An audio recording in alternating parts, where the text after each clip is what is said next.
कटक स्थित Shri Ramchandra भंज medical college और hospital उन्नतीकरण एवं भित्तिभूमि विकास सहित यह विश्वस्तरीय स्वास्थ्य सेवा केन्द्र में रूपांतरित करने चली मेगा पुनः विकास प्रकल्प निर्माण संपर्क में मुख्यमंत्री श्री मोहन चरण माझी लोकसभा भवन ठारे एक उच्चस्तरीय बैठक में समीक्षा करछन्ति।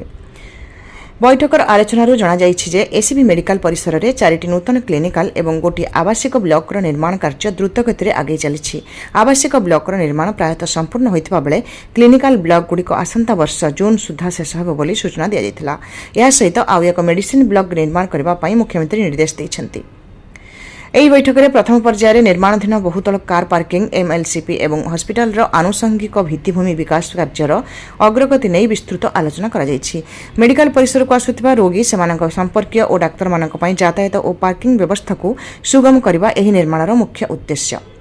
ଏହି ସମୀକ୍ଷାରେ ମୁଖ୍ୟମନ୍ତ୍ରୀ ନିର୍ଦ୍ଦେଶ ଦେଇ କହିଛନ୍ତି ଯେ ଏସିବିକୁ ଆସୁଥିବା ହଜାର ହଜାର ରୋଗୀ ଓ ସେମାନଙ୍କ ସମ୍ପର୍କୀୟଙ୍କୁ ଆଧୁନିକ ଚିକିତ୍ସା ସେବା ଯୋଗାଇ ଦେବା ପାଇଁ କ୍ଲିନିକାଲ ବ୍ଲକଗୁଡ଼ିକର ନୂତନ ଭିତ୍ତିଭୂମି ନିର୍ମାଣ କାର୍ଯ୍ୟକୁ ତ୍ୱରାନ୍ୱିତ କରିବା ସହିତ ହସ୍ପିଟାଲ ସଂଲଗ୍ନ ତାଳଦଣ୍ଡା କେନାଲର 2 ପାର୍ଶ୍ୱବର୍ତ୍ତୀ ଅଞ୍ଚଳକୁ ସୁସଜ୍ଜିତ କରିବା, ଚଉଡ଼ା ରାସ୍ତା ନିର୍ମାଣ କରିବା ଏବଂ ସୌନ୍ଦର୍ଯ୍ୟକରଣ କରି ମନୋରମ ପରିବେଶ ସୃଷ୍ଟି କରାଯିବା ଆବଶ୍ୟକ। प्रथम पर्यायर निर्माणाधीन बहुतल कार पार्किंग एमएलसीपी और तालदंडा केनाल संयोजित ट्राफिक कॉरिडोर कार्य को निर्धारित समय सीमा मध्य शेष करने को संपृक्त विभागीय अधिकारी मुख्यमंत्री निर्देश देते। ଏହି ପ୍ରକଳ୍ପ ଅଧୀନରେ ନିର୍ମାଣ ହେଉଥିବା ପାର୍କିଂ ବ୍ୟବସ୍ଥା ଦ୍ୱାରା ଏସିବି ଏବଂ ନିକଟସ୍ଥ ଆଚାର୍ଯ୍ୟ ହରିହର କର୍କଟ ରୋଗ ପ୍ରତିଷ୍ଠାନକୁ ଆସୁଥିବା ରୋଗୀ ଏବଂ ରୋଗୀଙ୍କ ସମ୍ପର୍କୀୟଙ୍କ ପାଇଁ ଟ୍ରାଫିକ୍ ସମସ୍ୟା ଦୂର ହୋଇପାରିବ। ଏଥିସହିତ ମେଡିକାଲ ସଂଲଗ୍ନ Bose engineering school, Biju Pattnaik film and television institute ଏବଂ ଓଡ଼ିଶା ରାଜ୍ୟ ସାମୁଦ୍ରିକ ସଂଗ୍ରହାଳୟ ଅଞ୍ଚଳଗୁଡ଼ିକର ସମନ୍ୱିତ ପାର୍ଶ୍ୱବର୍ତ୍ତୀ ବିକାଶ ଓ ସୌନ୍ଦର୍ଯ୍ୟକରଣ କାର୍ଯ୍ୟକୁ ମଧ୍ୟ ଏଥିସହିତ ସଂଯୋଜିତ କରାଯାଇଛି।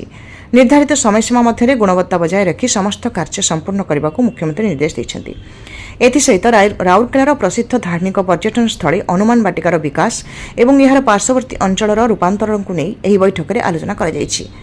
Odisha bridge and construction corporation limited OBCC ଦ୍ୱାରା ହାତକୁ ନିଆଯାଉଥିବା ନୂତନ ନିର୍ମାଣ କାର୍ଯ୍ୟଗୁଡ଼ିକୁ ସମ୍ପୂର୍ଣ୍ଣ ଆଧ୍ୟାତ୍ମିକ ଶୈଳୀ ଓ ଭାବନାକୁ ଆଧାର କରି ଗଢ଼ି ତୋଳିବା ପାଇଁ ମୁଖ୍ୟମନ୍ତ୍ରୀ ପରାମର୍ଶ ଦେଇଛନ୍ତି।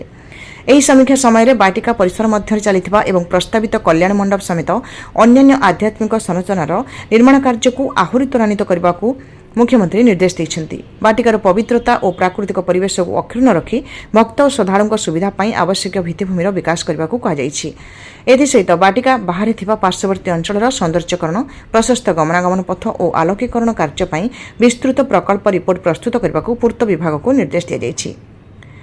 ଏହି ବୈଠକରେ ଆଇନ, ପୂର୍ତ୍ତ ଓ ଅବକାରୀ ମନ୍ତ୍ରୀ ପୃଥ୍ୱୀରାଜ ହରିଚନ୍ଦନ, ମୁଖ୍ୟ ଶାସନ ସଚିବ ଶ୍ରୀମତୀ ଅନୁ ଗର୍ଗ, ମୁଖ୍ୟମନ୍ତ୍ରୀଙ୍କ ଅତିରିକ୍ତ ମୁଖ୍ୟ ଶାସନ ସଚିବ ଶ୍ରୀ ଶାଶ୍ୱତ ମିଶ୍ର, ଅତିରିକ୍ତ ମୁଖ୍ୟ ଶାସନ ସଚିବ ଶ୍ରୀମତୀ ଉଷା ପାଢ଼ୀ, ପୂର୍ତ୍ତ ବିଭାଗର ପ୍ରମୁଖ ଶାସନ ସଚିବ ସଞ୍ଜୟ କୁମାର ସିଂ, ସ୍ୱାସ୍ଥ୍ୟ ବିଭାଗର କମିଶନର ତଥା ଶାସନ ସଚିବ ଶ୍ରୀମତୀ ଔଷଧୀ ଏସ୍, ଓବିସିସିର ପରିଚାଳନା ନିର୍ଦ୍ଦେଶକ ଶ୍ରୀ ଅନୁପମ ଶାହା, କଟକ ଜିଲ୍ଲାପାଳ ଶ୍ରୀ दत्तात्रेय भाऊसाहेब सिंधे और कटक महानगर निगम कमिशनर किरणदीप कौर साहटा प्रमुख उपस्थित रही आलोचन भाग नहीं।